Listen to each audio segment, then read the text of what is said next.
Alright, so welcome back to another review on Dominion. So for this video, I'm going to be reviewing the expansion Adventures, Dominion Adventures. Now, I like almost all of the cards in this expansion, except one. There's one I absolutely hate, and since there's only one, let's just briefly talk about the one card I hate from the expansion called Raise. Now, you get an action, which is basic, but when you trash this, or a card from your hand, you can look at a number of cards from the top of your deck equal to the cost in treasure of the trashed card. You put one of those cards basically into your hand and discard the rest. So you could potentially just trash this to look at the top two cards, putting one of them into your hand. But then it's a one-time use, which is stupid. I don't like that. Of course, you could trash another card from your hand. Oh, I guess an estate, right? And then maybe put one of them into your hand. Potentially that could be useful. But it's only two cards. What are the chances you get a good card, especially in the beginning of the game, that you want to put into your hand? Still, I don't know if I would have to say that's useful in my eyes. It's definitely not a good card from the beginning of the game, and I don't know if it's really a great card for any part of the game. But anyways, regardless of the case, that's basically how the card works. I hate this card. I'm not going to talk about it further, okay? I hate Raise. Alright, now that we got the one card that I hate from the entire expansion out of the way, let's just start talking about the rest of the cards. Now, Bridge Troll is my most favorite card from the expansion, okay? One of the reasons why I like it is it makes cards cost one treasure less the turn you play it, and on the next turn, because it is a duration. That's interesting. Having that benefit for 2 turns, the first turn you play it and the next turn, that's amazing. That's awesome. I like that. And you get an extra buy the turn you play it. So that's even better. And then it's an attack card that gives your opponents a minus coin token, which, decreases their amount of treasure they have for their next turn. So if they were able to get 8 treasure, if they had the minus coin token that they didn't resolve yet, then they would have to go down to 7 treasure. That's potentially very powerful, and it can definitely mess up some strategies too, because maybe they only have 3 money, and now you've brought them down to 2, and there's nothing that they want to buy with 2, unless they want to buy an estate or a copper. Potentially that could be powerful, and obviously kind of a nuisance, but not super overpowered, not like a militia or something like that. So anyways, that's Bridge Troll, my favorite card, funnest card to play with from the expansion Adventures. Okay, so Giant is another one of my most favorite cards from Adventures. Second favorite. Now, this one works with a Journey token. I'm not going to bring out all these tokens, because that will just increase the size of the video. If you want to see the tokens in action, and you want to see how the tokens work with the action cards, I do have videos explaining all of the cards in greater detail, where I spend a lot more time explaining them. And obviously, that includes all the events that are in the Adventures expansion as well. So just look those up. I've got them on my YouTube channel. But anyways, I'm going to just briefly talk about why I like this card so much. The first time you play it, it's a Gentle Giant. Okay, I don't like that much. The second time you play it, assuming, of course, you didn't play something else that works with the Journey token, it's going to give you 5 treasure. That's powerful. And then it's an attack card that either trashes your opponent's cards costing from 3 to 6, or they get a minus point card. So if it's 3 to 6, they trash it. If it's something else, they get a minus point card. Powerful attack card. So either way, they're getting hit by something. They're going to get it for sure with this attack card. Definitely second favorite. Now, my third favorite is another attack card. When it's in play, when an opponent buys a card, they get a minus point card. Ouch. Now, if they gain a card, they don't get a minus point card. It's only when they buy a card. So there are some options here. They can choose to not buy a card, which, if you ask me, is a horrible mistake. Unless there's an event they can purchase. Events do not count as a buy a card. They're not cards you can buy. You can purchase an event. They don't get affected by the swamp hack. So here, for instance, Inheritance, you could buy this, and you wouldn't get a minus point card. Which is why, if you're playing with the Swamp Hack, you'll definitely want to have at least one event in the game, so you have something worth buying. Of course, this is a one-time purchase, so you'll definitely want something that could potentially be, I don't know, something like this maybe. That's interesting. Or maybe this would even be better, probably. This one would probably be better, Expedition. So, anyways, but yes, that's what you do. That's what you could do with the Swamp Hag if it was in play. Now, if you have multiple Swamp Hags in play, that means you'd get several minus point cards per. You would get one per Swamp Hag in play if you bought a card. If that was the case, you might want to reconsider buying a card. That's all I'm going to say on that. You might want to. Unless there's a really good trasher and you're expecting to trash all your minus point cards. And the benefit, you get 3 extra treasure at the start of your next turn, is really useful. Now, duplicate is fun because when you put this on your tavern map, when you gain a card costing up to 6, you can call it to gain a copy of the cards you bought. That's cool, or gained for that matter. So even if it wasn't something you bought, but something you simply gained, still that's very useful. I like the Duchy run, personally. This is in the game. I just keep putting duplicate after duplicate after duplicate on my tower mat, and then when I do manage to get myself a Duchy, I gain a bunch of Duchies, 1 per duplicate. Powerful. Of course, I still have to buy, or should I say gain a duplicate, before I can call this to get a duplicate of the Duchy, but still powerful. I love the Duchy run. Definitely one of my favorite cards. Now, I usually use this for coppers, but you can use this for any treasure card. Basically, you can pay up to 3 treasures from your hand, and then pay all of your treasure, and then you get 1 card per treasure you paid. So, if you had 3 coppers in play, that's 3 treasure. You could potentially be drawing 3 cards. You can also use the treasure that's on the card as well. So you could actually technically draw 4 cards, plus you get an action. That's powerful. You can use this for silvers and golds, like I said. So you could pay a silver. That's 2 money for a silver, right? If you paid a gold plus that would be 5 cards. And then if you had a treasure, that'd be 6 cards. You could do it that way too. That's powerful for sure, but I most likely won't do it for golds. Maybe a silver once in a while, but mostly I would just do it for coppers, which is why I call this a copper strategy card. You can do it for other treasure cards, of course. It works with other treasures, but still, for me, it's a copper strategy, which is why I like it. Okay, so Coin of the Realm is another one of my favorites.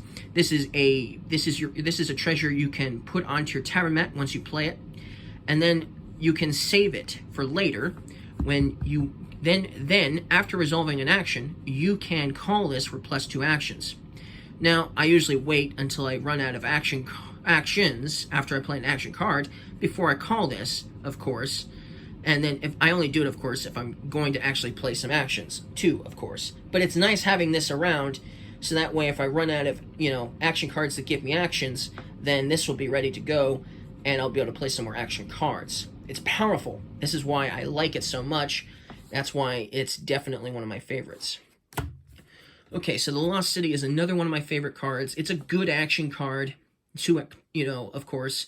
But what's really interesting is it's interactive, because when you get it, all of your opponents will also get to draw a card. So instead of having 5 cards, they'll have 6 cards in their hand for the next turn. That's powerful. I like that. The action is super powerful, too. 2 cards and 2 actions. Powerful. Love the Lost City. Okay, so the Relic is another good one of my favorites. It's a treasure attack. So, when you play it, though, as an attack card, everyone is going to get their -1 card token, and they're going to put it on top of their deck. Now, this is not something you'll play a bunch of in the same turn, because there's only 1 minus card token per player. So it's not like certain attack cards like, like a Witch or something like that, giving out -point cards left and right, Montebank or something like that. But it's still potentially going to mess up some strategies for sure. When they play an action card and it happens to be sitting on top of their deck, this particular token, well, they're going to draw that instead of the card. If they played an action card that let them draw just 1 card. If they played an action card that let them draw 3, well, they're only going to get a 2 if this is sitting on top of their deck. And at the cleanup phase, if the cleanup phase is taking place and that token is sitting on top of their deck during the cleanup phase, they're only going to get to draw 4 cards from their hand, not 5. So that's very powerful for sure. I like the Relic. It's one of my favorites. Okay, so the Wine Merchant is definitely a card a lot of people like. There's definitely a lot of people who would rate this higher than I do. They would probably put it as number 1 or number 2 as their favorite card. And it's still a really good card. It's still one of my favorites, of course. It's powerful. You get 4 treasure when you play it, plus a buy. That's powerful. But then it sits on your tavern mat.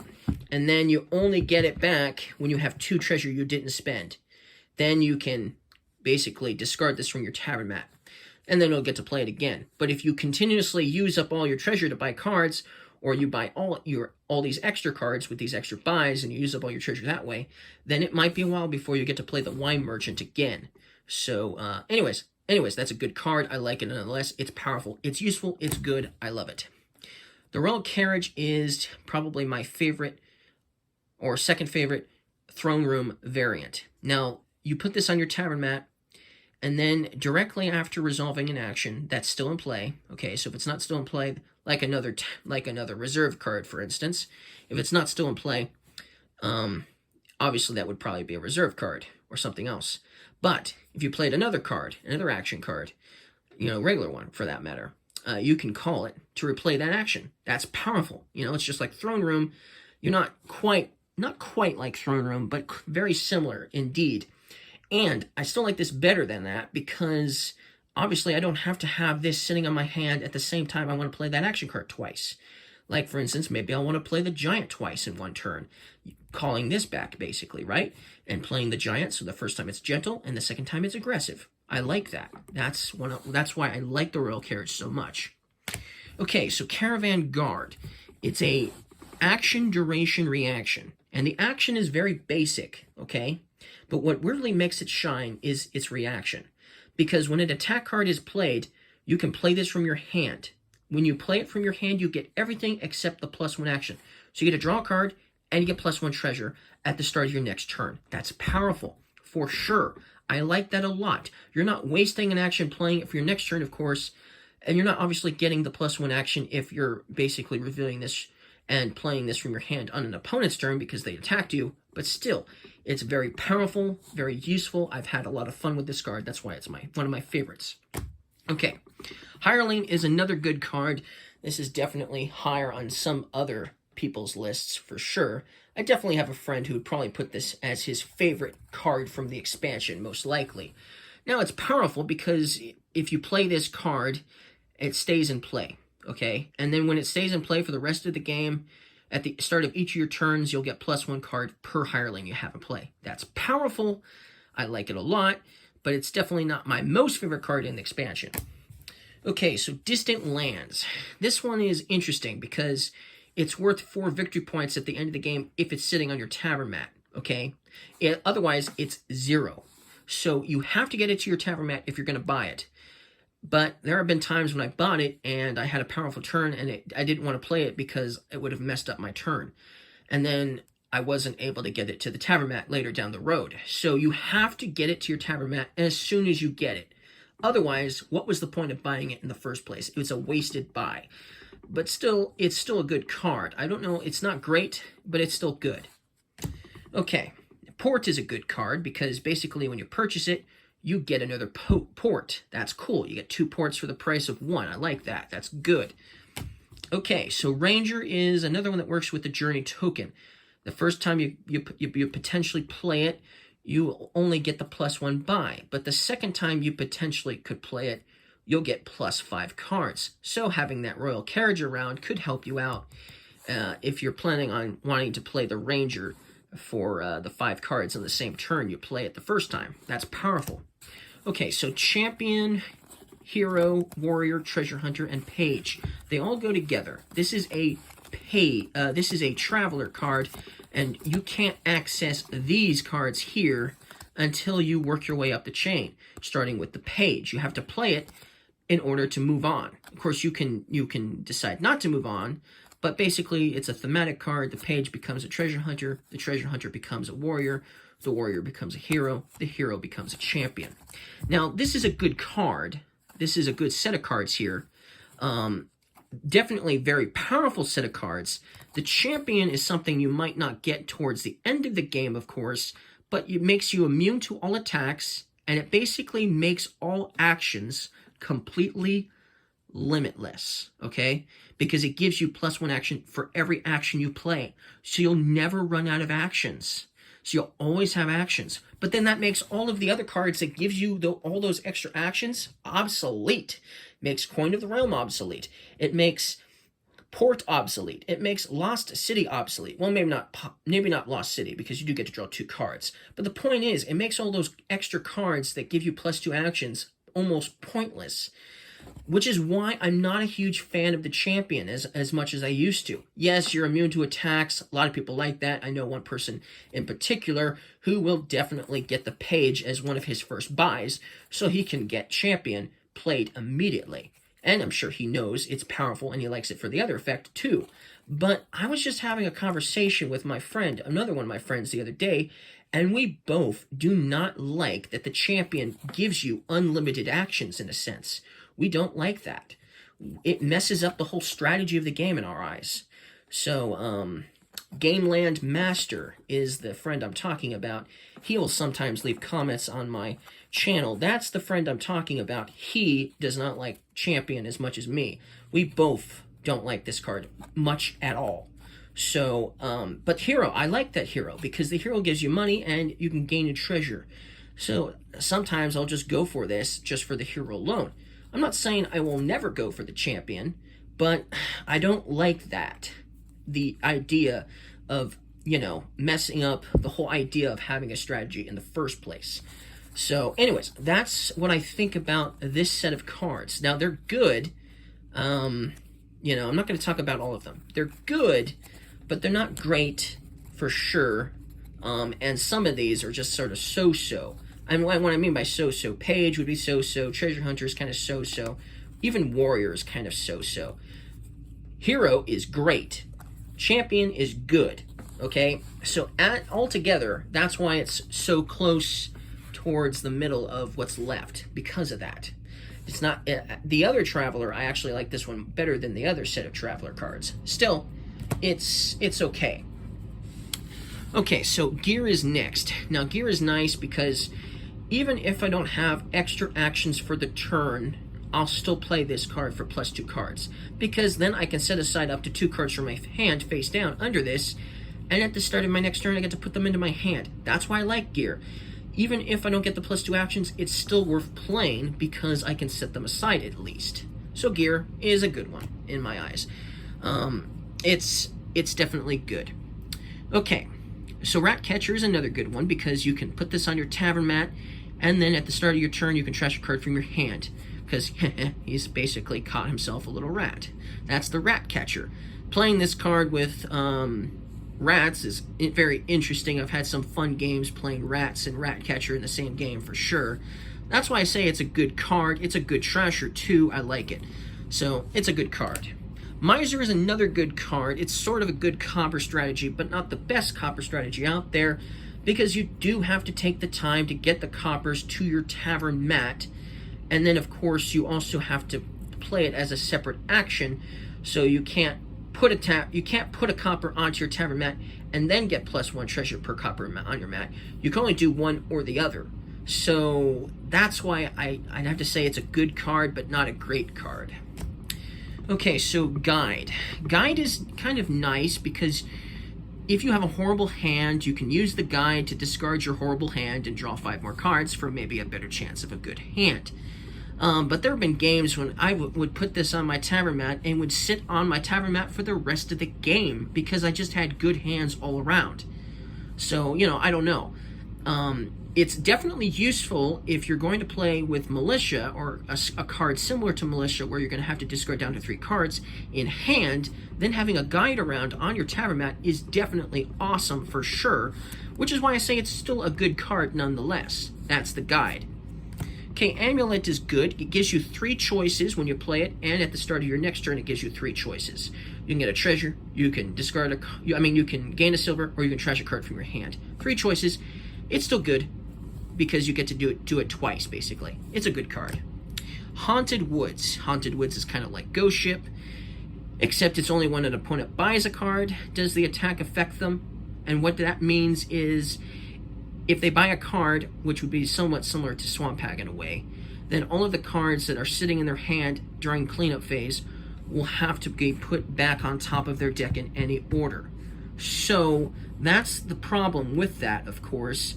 But it can potentially be useful too. Maybe there were some action cards you weren't able to play, you could potentially end up putting them back on top of your deck for your next turn if you still bought a card, regardless of the Haunted Woods around bugging you. So it just depends. Some people might step into the Haunted Woods and they might not be afraid at all, while other people, when they step into the woods, they will be super afraid. And then, of course, there might be some people who will be so afraid that they won't even bother going into the Haunted Woods. So it's kind of a thematic card in that sense. And you get 3 cards at the start of your next turn for the person who played it. So that's a nice little benefit. I like that a lot. It's powerful, very powerful benefit, which is why I say it's a good card. Now, Teacher, Disciple, Fugitive, Soldier, and the Peasant is the next set of travelers. Now, the Teacher is interesting because you can get all these different tokens that you'll need for the game. And then basically you put on your terror mat, and then you call it on your next turn. You get to put one of those tokens onto an action supply pile of your choice, and then you get the benefit of having those extra little benefits, like an extra card or an extra action, for instance, for that action card. That's interesting, and that's useful for sure, but it takes a while getting to the Teacher, of course, and maybe the game might even be almost over by the time you do get to play the Teacher a couple of times. So that's why I say it's a good card, but not the best. Now, of course, you still have to work your way up there, and some of these cards are not as good as others, but Disciple is definitely a good one too.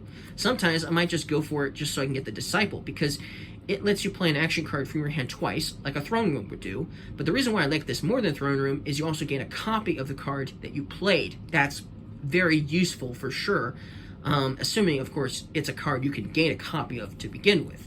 There's been times when that wasn't, so that's unfortunate.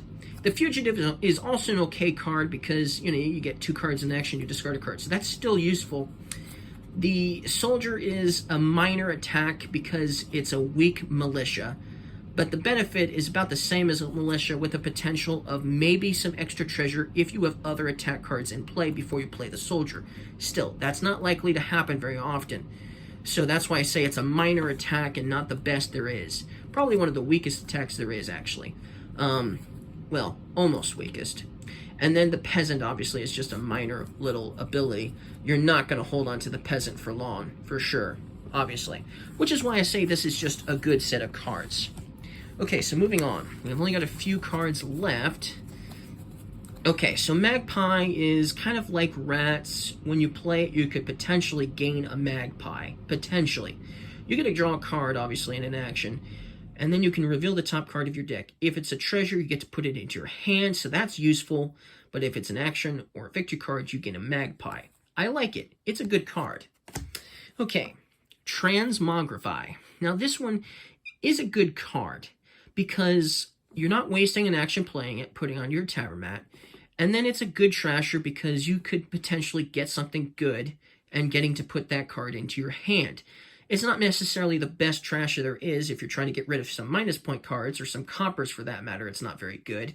But, if you have a bunch of silvers and you want to convert them, or should I say transmogrify them into a better action card costing 4, or a 4 action card costing a 5, or a 5 action card costing, or should I say turning into a gold, that's very useful in my eyes. That's very useful indeed.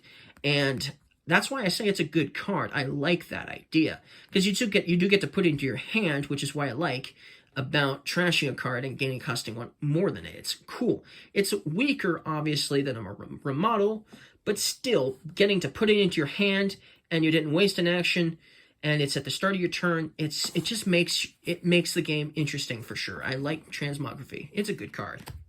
Okay, well, Artificer is a good card. The action is basic, but there have been times when I've discarded a bunch of cards with it and was able to get a good card putting it on the top of my deck, because that's what you get to do. You discard cards from your hand, and then per treasure you discarded, per treasure, per card, you get per discarded card, you gain a card costing exactly 1 treasure per card you discarded. So if you discarded 3 cards, that's 3 treasure. If you discarded 5 cards, that's 5 treasure.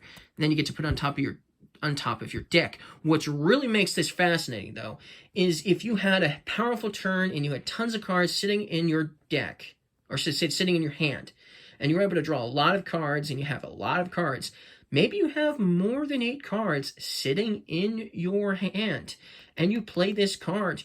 You could gain a province. I've done that. That's powerful for sure.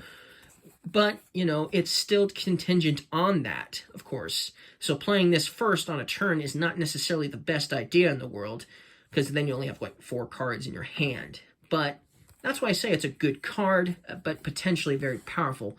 So Artificer, it's a good card. Okay, so Treasure Trove. It's a good card. When you get it, you get a gold and a silver. That's nice. I like it. It's good.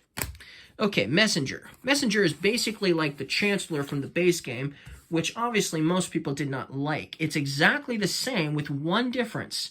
When you buy it, you gain a card costing up to 4, and then each other player gains a copy of the cards you gained. So it's very interactive, which is why I like it, obviously, more than, obviously, Chancellor from the base game. And but because of its action effect, I won't be buying it too often, regardless of the case, Messenger. If there's no extra buys in the game, I might buy it. But still, that's why I just say it's an okay card, a so-so card. And then the dungeon is another so-so card, because the dungeon forces you that if you play it, you have to draw 2 cards and then discard 2 cards, which is okay when you play it. You probably know what you're going to be discarding. But you don't know what you're going to be discarding on your next turn. And so you can have a turn of five cards, or then you draw 2 more, and there's 7 cards, and there's 7 good cards. And you're like, well, why am I going to get a discard? Because they're all good. I don't like that, of course, but it's still useful for sure. So that's why I just consider it a so-so card. And that's Dungeon. Now that's all of the cards, because obviously I got this one over with first because I hated this card. So since we have a few minutes, I'll just briefly mention some of my favorite events from this expansion. If you want to know how all of the events work, remember, I do have a video explaining all of the events in great detail. So just look for it. It's called Dominion Adventures, What's in the Box? And there's several different numbers for it. Part 1, Part 2, Part 3, etc., etc. So just, you know, look it up and find it for yourself. But Inheritance is one of my favorites because it basically turns your estates into action cards, which is interesting, getting to turn your estates into action cards. It makes it all worthwhile holding on to your estates, especially because now they're worth victory points and they're giving you an action, so they're no longer a filler, filling your deck with useless cards, and they're cheaper. So if you use it for a 4 costing card, that's a whole lot easier to buy. It's easier to buy an estate that's going to be that action that you choose. So choosing a good action, of course, is also smart. Choosing a horrible action, I wouldn't use it, for instance, on the Myser, because the Myser doesn't give me an action. So I probably wouldn't use it on that. But still, there are definitely some potential uses for sure, depending on what action cards you're playing with. I really like the Inheritance. Okay, so Pilgrimage is an event that works with the Journey token. And obviously, it starts face up. And obviously, the first time you buy this purchase, the first time you purchase Pilgrimage, if it is face up, you have to flip it face down. And then you get nothing at all, okay? The second time you purchase this, if it's face down, you'll get to flip it face up. And then you get to do what this says. You get to choose up to 3 differently named cards you have in play, and you gain a copy of each card you have in play. One time I had a gold in play, I had an attack card in play, and I had a storyteller in play. And I got all 3 of those cards, a copy of each. That was powerful for just 4 cost. That was powerful. So, yeah, potentially that could be very useful. That's why I like the Pilgrimage. Expedition is nice because when you purchase it, you can draw 2 extra cards for your next hand. This is a nice event to use to kind of mitigate what Swamp Hag might do to you for sure. So that's why I like Expedition. It's definitely a good one to go for in that sense. And in some cases, in other cases, it's also useful. Traveling Fair is nice because you spend 2 money to get 2 buys, which is interesting. But then when you gain a card this turn, you may put it on top of your deck. So assuming you have more than 2 money and you can still buy a card after you purchase this Traveling Fair, you could potentially put another card, basically whatever you're going to get afterwards, on top of your deck for your next turn. That's cool. I like that. Traveling Fair definitely has some uses for sure. The Lost Arts is nice because it lets you put the +1 action token on to an action supply pile of your choice. I'll do it for Myser, for instance. I'll do it for Giant, for instance. Usually for Giant, though, because there's no plus actions for that one. Or you could do it for one that already has a plus action, getting 2 actions. So that's very powerful. Lost Arts, definitely one of my favorite events. And Raid, another one of my favorites because it's sort of like an attack card, except no one can block it because it isn't an attack card. When you get it, you get a silver per silver you have in play, which is kind of a minor, obviously, usefulness out of that, because it does cost 5, but then each other player puts their minus card token on top of their deck. And we talked about that when we talked about Relic. It's basically Relic in that sense, but it can't be blocked. So that's cool. I like that. Definitely another one of my favorite events. Anyways, that's all I'm going to talk about for the review of Dominion Adventures. If you guys liked this video, don't forget to give me a thumbs up. Don't forget to like the video, and I'll see you guys again next time. Bye.